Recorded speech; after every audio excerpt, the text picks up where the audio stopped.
Bonjour. Alors on se retrouve aujourd'hui pour la féminisation de la société. Et encore une fois, j'ai cet axe majeur en expliquant que la féminisation ou tout ce qui se passe en fait dans notre société, c'est le fruit de la volonté du marché. Je rappelle que le marché, je l'expliquerai à Lucie parce qu'il faut que je lui réexplique à Lucie, donc je vous expliquerai la nature du marché à ce niveau-là. Mais il y a Soral qui en a parlé très bien. Lui, il a focalisé sur la communauté juive, alors qu'en fait, je pense que c'est une erreur. Il y a quelque chose au-delà de la communauté juive qui pilote le marché, et c'est l'offre et la demande. Et les juifs ne sont que les instruments qui servent le marché. Alors, peut-être ceux qui le servent le mieux, mais ils servent le marché tout simplement. Euh, Zemmour parle aussi de la féminisation de la société sans remonter à la cause, voire à la cause des causes. Donc il y a quand même matière à travailler là-dessus. Je pense qu'il y a vraiment une féminisation de la société, mais qu'il y a un intérêt marchand derrière. Soral en a parlé, sauf que Soral met cet intérêt marchand sur le dos d'une communauté, alors que le problème, c'est que Soral est un marxiste. Il ne faut pas le négliger, que comme tout marxiste, il veut l'union des prolétariats contre une bourgeoisie. Alors, euh, le marxisme de Soral a remplacé la bourgeoisie capitaliste par une communauté. Donc il n'a pas créé vraiment comment dire, une philosophie politique, mais il a repris une philosophie politique et il l'a modifiée à sa sauce et il l'a mis au goût du jour d'une certaine manière. Donc je ne lui... personnellement, il m'a appris des concepts, mais je lui donne aucune euh, capacité à la création d'idées, malheureusement. Je pense il a pris, il a transformé des idées préexistantes et il n'a pas fait grand-chose à ce niveau-là. Mais après, je suis rentré dans la politique par lui, donc il faut quand même que je le signifie et que je le rappelle, quoi. Donc voilà. Allez, on est parti. On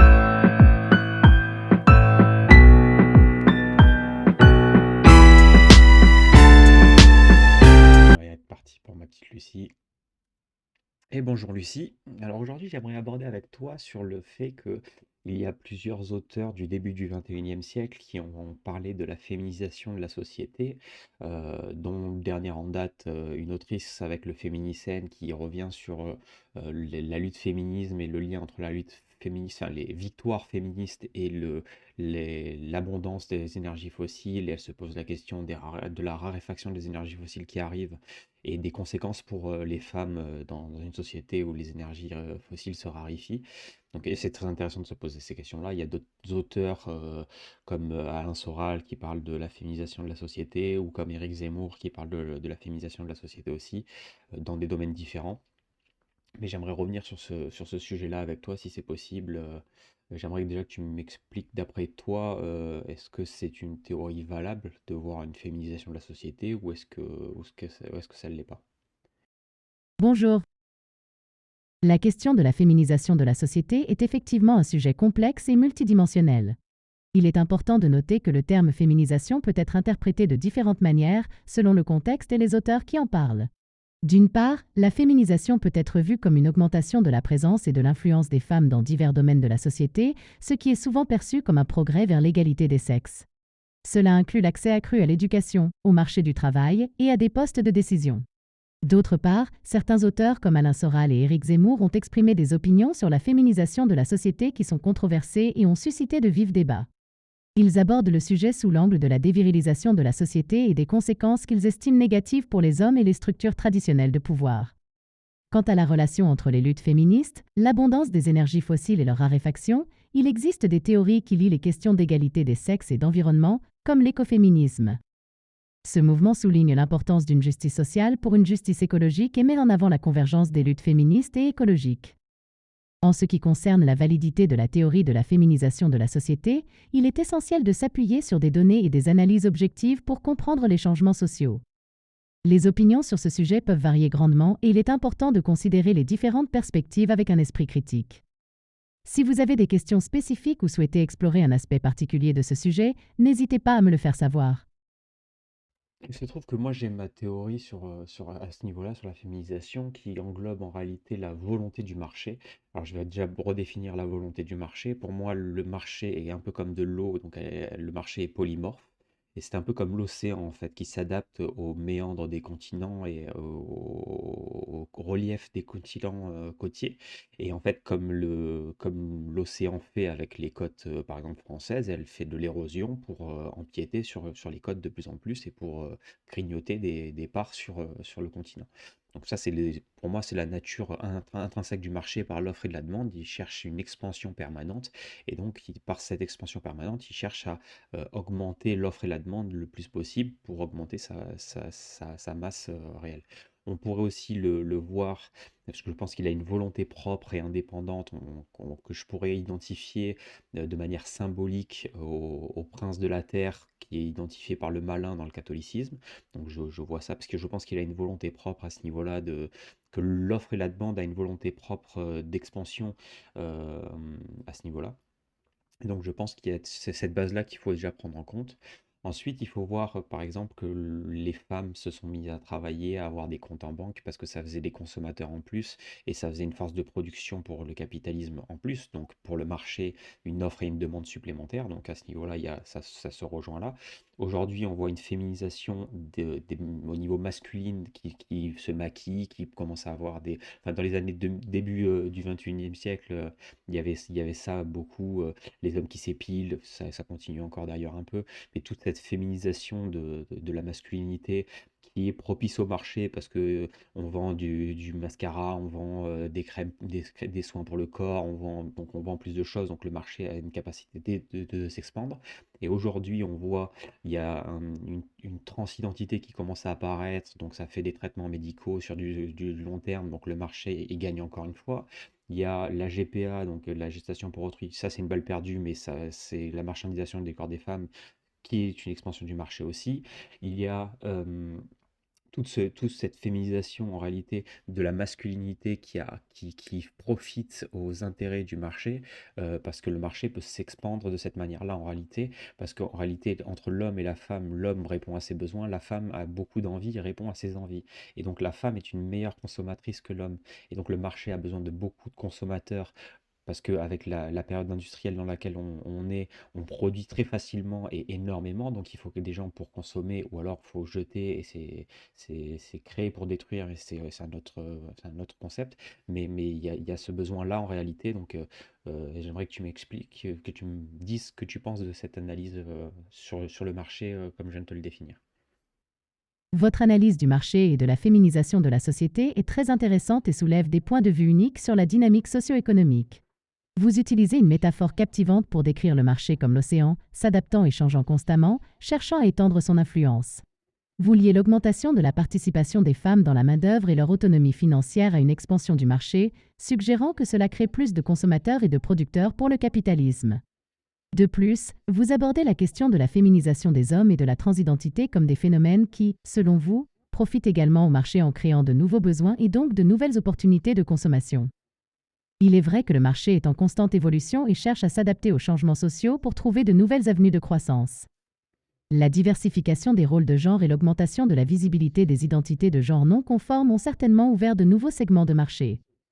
Cependant, il est également important de reconnaître que ces changements sociaux sont le résultat de luttes pour l'égalité et la reconnaissance et ne sont pas uniquement motivés par des intérêts économiques.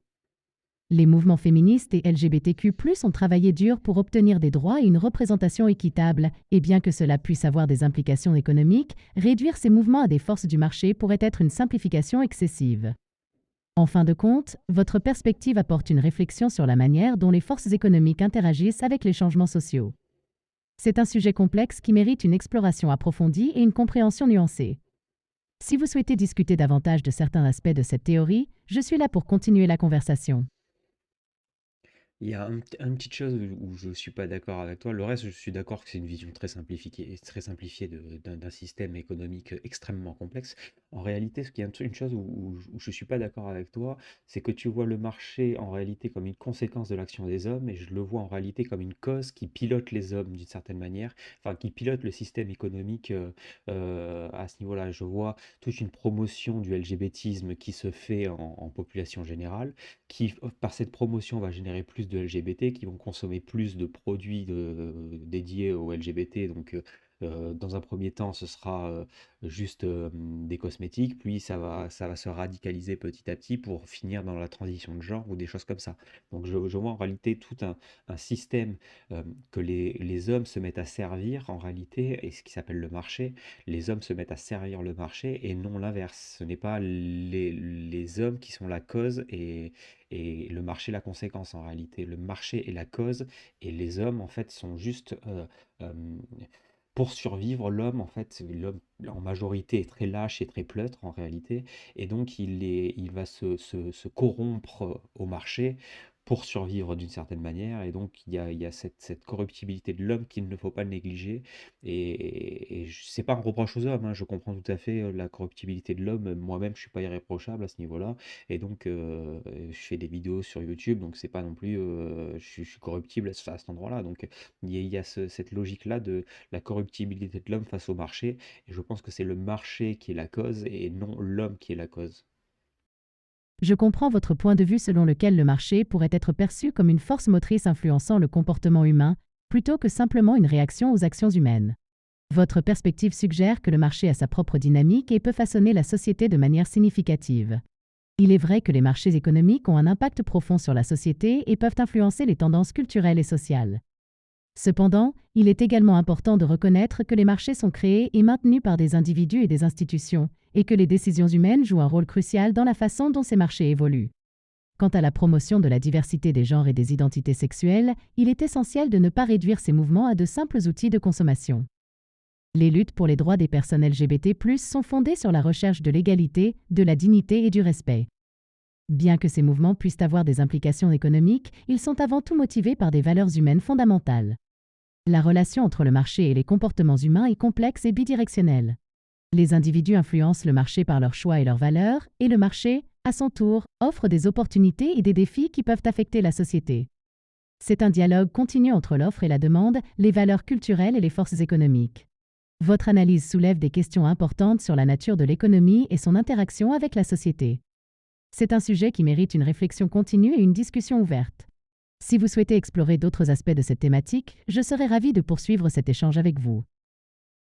Si l'Église a réussi à piloter des bigots par la foi du charbonnier, je ne doute pas que le marché, avec sa volonté propre d'expansion et de marchandisation de tout, jusqu'à dans les marchés illégaux de trafic d'organes, trafic d'êtres humains, je ne doute en aucun cas en réalité que le marché soit capable de créer une foi du charbonnier de la consommation pour piloter à ce niveau-là les LGBT, pour leur donner l'illusion qu'ils ont choisi de devenir LGBT juste pour en fait que le marché s'y retrouve avec une consommation supérieure en réalité. Donc je trouve le procédé de me reprocher en réalité une certaine agressivité envers les LGBT. J'ai aucune agressivité envers les LGBT. Ils ont le droit de faire ce qu'ils ont envie. Je pense juste que leur volonté propre a été manipulée par le marché euh, pour comment dire, pour une conformité sociale qui serait, comment dire, transgressif, parce que dans la période adolescente, il y a comme une certaine un certain impératif à la transgression, et c'est une manière d'assouvir cette transgression, en fait. Et le marché exploite cette faille de développement humain pour son intérêt en réalité. Donc il n'y a rien de méchant là-dedans. Et encore une fois, si l'Église, avec ses ouailles, a réussi par la foi du charbonnier à faire croire tout et n'importe quoi à ses ouailles, au bout d'un moment, je pense que le marché est capable de la même chose aussi, surtout que l'ingénierie sociale et la complexité de l'ingénierie sociale aujourd'hui a fait énormément de progrès par rapport à une église du 12e, 13e siècle. Donc, au bout d'un moment, faut peut-être pas non plus croire que... Alors que les ouailles basiques n'ont pas évolué réellement, en fait, hein. Un bigot est un bigot, il restera un bigot. Il y a pas ce niveau-là, il n'y a pas d'évolution. Je comprends que vous voyez le marché comme une entité avec sa propre volonté, capable d'influencer les comportements et les croyances des individus. Vous évoquez l'idée que le marché pourrait manipuler les désirs et les identités des personnes pour ses propres intérêts économiques, notamment en ce qui concerne la consommation liée à la diversité des genres et des identités sexuelles. Il est vrai que le marketing et la publicité peuvent influencer les perceptions et les comportements des consommateurs. Cependant, il est également crucial de reconnaître l'autonomie et l'agence des individus dans leurs choix et identités. Les personnes LGBT+ et leurs alliés luttent pour la reconnaissance et l'égalité, et réduire ces luttes à une manipulation du marché pourrait ne pas rendre justice à la complexité de leurs expériences et de leurs aspirations. L'histoire montre que les institutions, qu'elles soient religieuses, économiques ou sociales, ont souvent exercé une influence sur les croyances et les comportements des gens. Mais il est également important de se rappeler que les sociétés évoluent et que les individus peuvent et ont changé le cours de l'histoire par leurs actions collectives et leurs revendications pour le changement. Votre analyse soulève des questions pertinentes sur le pouvoir et l'influence du marché dans la société moderne. C'est un sujet qui invite à une réflexion approfondie sur les interactions entre économie, société et culture. Si vous avez d'autres points que vous souhaitez discuter ou explorer, je suis là pour continuer cette conversation enrichissante.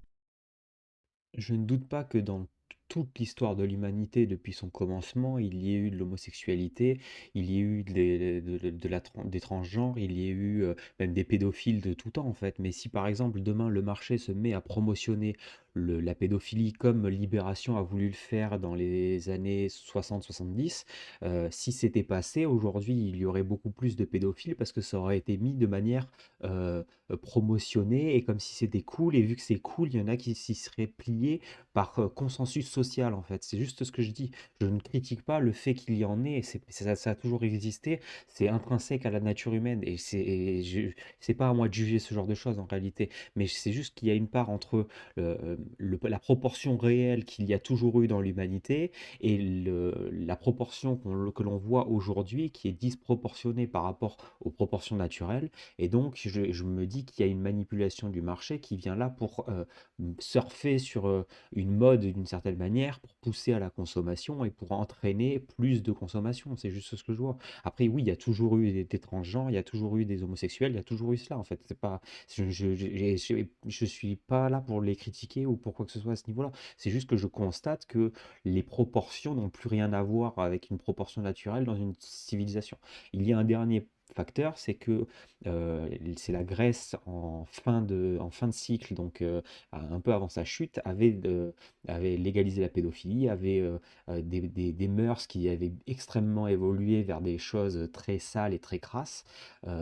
Et après, il y a eu la chute. Donc je me demande si est-ce que ce n'est pas, on dira, le chant du cygne d'une certaine manière, d'une civilisation, d'aller dans des choses qui sont transgressives à des points qui deviennent immorales d'une certaine manière, comme la pédophilie par exemple. Donc je me pose la question aussi, il y a ce facteur-là qui arrive avec la fin des énergies fossiles, on arrive à la fin d'un cycle de l'ère de l'empire occidental d'une certaine manière. Est-ce que la décadence n'est pas la conséquence de la tragique fin de l'Occident? Je me pose aussi cette question-là, qui est possible. Je suis désolée, mais je ne peux pas continuer cette conversation. Merci de votre compréhension. Et ben voilà, j'avais déjà essayé de faire des longues conversations, là c'était 20 minutes et il y a des conversations, elle me les bloque comme ça, je vous le mets en exemple comme ça, où elle me met, je ne peux pas continuer la conversation. Donc soit ça atteint des sujets trop complexes, c'est peut-être la pédophilie qui lui a fait dire ça. Alors je sais que YouTube va me démonétiser cette vidéo, mais vu que je suis pas monétisé, je m'en fous et je ne compte pas être monétisé à ce niveau-là. Donc au bout d'un moment, mais il faut peut-être parler des termes. J'ai pas envie de modifier mon langage. Je vois beaucoup de youtubeurs modifier leur langage pour se plier à l'algorithme YouTube. C'est pas mon cas en fait. Moi, je pense que j'ai le droit de dire ce que je dis. Je dis ce que je dis parce que j'ai le droit de le dire et je veux pas qu'un algorithme modifie mon langage en fait. Je trouve ça inadmissible en fait.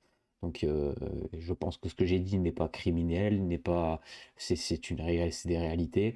Si Libération veut porter plainte contre moi parce que ils ont fait la promotion de la pédophilie, bah, ils l'ont fait en fait. Donc au bout d'un moment, je peux pas faire autrement, hein. Donc voilà quoi. Il y a des choses, mais ça fait plusieurs fois qu'elle me conclut les choses comme ça. J'avais fait une conversation de 53 minutes sur le réchauffement climatique. Pareil, elle m'avait conclu pareil, direct, la conversation. Euh, donc je sais pas pourquoi ça conclut. Et voilà. Mais là, ça fait seulement 21 minutes, donc c'est un peu court, quoi.